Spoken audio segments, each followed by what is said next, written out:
ഫ്രാൻസിസിന്റെ നിഴലായി മിന്നിയ സ്നേഹദാത ഫ്രാൻസിസ് പാപ്പാ വന്ദനം. ഫ്രാൻസിസ് പാപ്പാ വന്ദനം. രണ്ടാം ക്രിസ്തുവെന്നറിയപ്പെട്ട അസീസിയിലെ ഫ്രാൻസിസിന്റെ നിഴലായി മിന്നിയ സ്നേഹദാത ഫ്രാൻസിസ് പാപ്പാ വന്ദനം. ഫ്രാൻസിസ് പാപ്പാ വന്ദനം.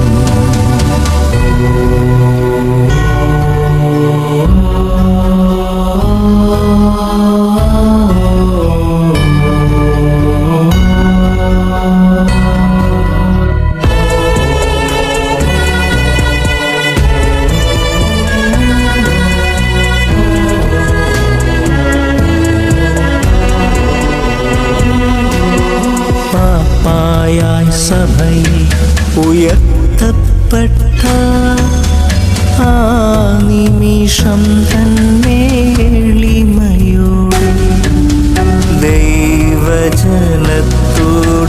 തൻ പേർക്കായി പ്രാർത്ഥന യാചിച്ച താതാ ഫ്രാൻസിസ് പാപ്പാ വന്ദനം. ഫ്രാൻസിസ് പാപ്പാ വന്ദനം.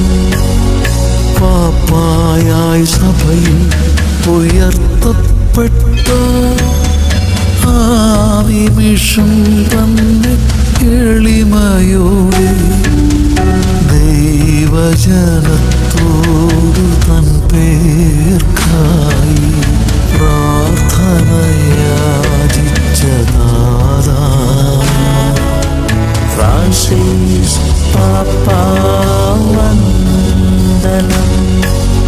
ഫ്രാൻസിസ് പാപ്പാ വന്ദനം.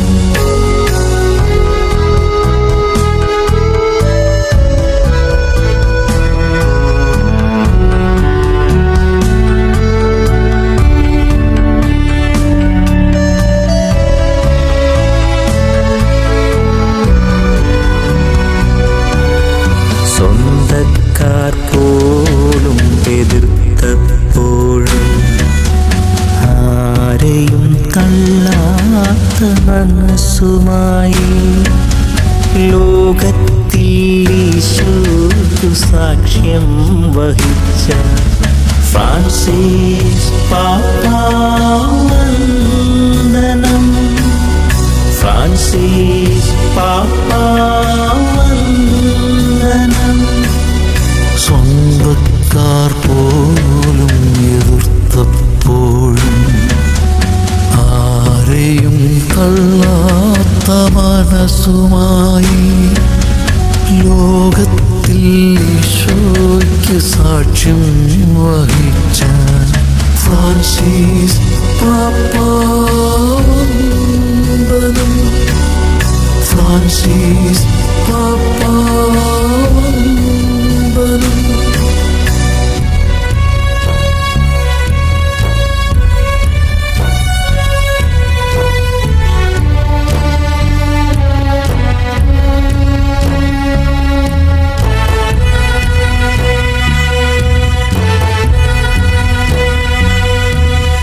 വിട പറയുമ്പോൾ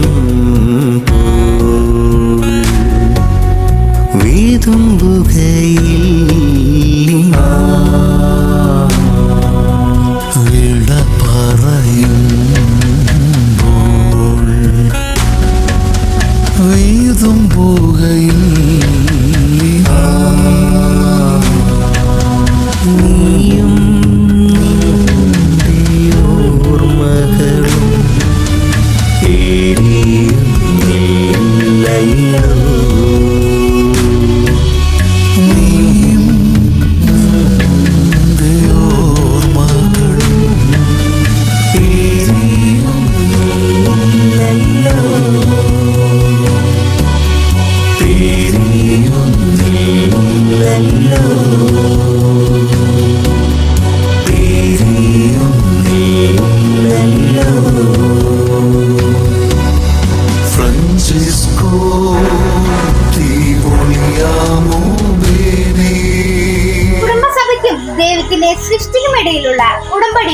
അടിസ്ഥാന സ്ഥലമാണ്. അത് സ്നേഹത്തിന്റെ ഒരു സമൂഹമാണെന്നും കുടുംബം നമ്മെ ഓരോരുത്തരെയും ഈ ലോകവുമായി ബന്ധിപ്പിക്കുന്നു. കുടുംബങ്ങളുടെ പാപ്പയായ ഫ്രാൻസിസ് പാപ്പ പറയുന്നു, കത്തോലിക്ക സഭ എന്നാൽ ക്രിസ്ത്യാനികൾ മാത്രമല്ല, ലോകം മുഴുവനും ആണെന്ന് ചൂണ്ടിക്കാണിച്ച സ്നേഹത്തിന്റെയും സമാധാനത്തിന്റെയും പ്രതീകമായ ഫ്രാൻസിസ് മാർപ്പാപ്പ കുടിയേറ്റ അഭയാർത്ഥി നയനത്തിനെതിരെ മതിലുകളല്ല, സ്നേഹത്തിന്റെ പാലങ്ങളാണ് പണിയേണ്ടതെന്ന് നിശ്ചിതമായി വാദിച്ചു. ദൈവത്തെ പിതാവായി മറ്റുള്ളവരെ സഹോദരങ്ങളായി സ്വീകരിക്കാനാണ് ഫ്രാൻസിസ് മാർപ്പാപ്പ നമ്മളെ ഓർമ്മപ്പെടുത്തിയത്. ഒറ്റപ്പെട്ടവരെയും അരികുകളിലേക്ക് തള്ളപ്പെട്ടവരെയും ചേർത്ത് പിടിക്കാൻ അവിടുന്ന് ലോകത്തോട് പറഞ്ഞു. സ്നേഹത്തിന്റെ രാഹിത്യം കൊണ്ടുണ്ടായ ഓരോ മുറിവുകളും സ്നേഹത്തിന് തൈലം പുരട്ടി സുഖപ്പെടുത്തണമെന്ന് അദ്ദേഹം തന്റെ ജീവിതം കൊണ്ട് നമുക്ക് കാണിച്ചു തന്നു. എളിമയുടെയും ലാളിത്യത്തിന്റെയും കരുണയുടെയും അനുകമ്പയുടെയും ജീവിക്കുന്ന സാക്ഷിയായിരുന്നു, ആൾരൂപമായിരുന്നു ഫ്രാൻസിസ് മാർപ്പാപ്പ. കരുണ സ്വീകരിക്കുകയും പങ്കുവയ്ക്കുകയും ചെയ്യേണ്ട ഒരു ദാനമാണ് എന്ന് തന്റെ കാരുണ്യ പ്രവർത്തികളിലൂടെ പാപ്പ തെളിയിച്ചു. ഫ്രാൻസിസ് മാർപ്പാപ്പയുടെ നേതൃത്വ ശൈലിയുടെ ആത്മാവ് തന്നെ കരുണയാണ്. നിലപാടുകളുടെ പാപ്പ, വിപ്ലവകാരിയായ യാഥാസ്ഥിതികൻ എന്നിങ്ങനെയെല്ലാം നാം ഫ്രാൻസിസ് മാർപ്പാപ്പയെ പറ്റി പറയുന്നത് വെറുതെയല്ല. ആത്മീയമായ ഔന്നത്യത്തിൽ മതവിശ്വാസങ്ങൾക്കും ആചാരങ്ങൾക്കുമൊപ്പം നിൽക്കുമ്പോൾ പോലും ലോകത്തിന്റെ പരിഷ്കരണത്തിന് വേണ്ടി അദ്ദേഹം ശബ്ദമുയർത്തി. പാലായനം ചെയ്യുന്നവരോട് പാലിക്കേണ്ട മാനുഷിക പരിഗണനയും വധശിക്ഷയ്ക്കെതിരെ ഉറച്ച നിലപാടും ഒരു യുദ്ധവും നീതീകരിക്കാനാവില്ല എന്നീ പ്രശ്നങ്ങളിലും ലോകത്തിന്റെ വിവിധ പ്രശ്നങ്ങളിലും തന്റെ നിലപാടുകളിലൂടെ അദ്ദേഹം പരിഹാരം കണ്ടെത്തി നൽകി. ഈശോമിശിഹായ്ക്കും സ്തുതിയായിരിക്കട്ടെ. നമുക്ക് ഓരോരുത്തർക്കും പ്രിയങ്കരനായ ഫ്രാൻസിസ് മാർപ്പാപ്പ പ്രാർത്ഥനയുടെ പാപ്പ എന്നാണ് അറിയപ്പെട്ടിരുന്നത്.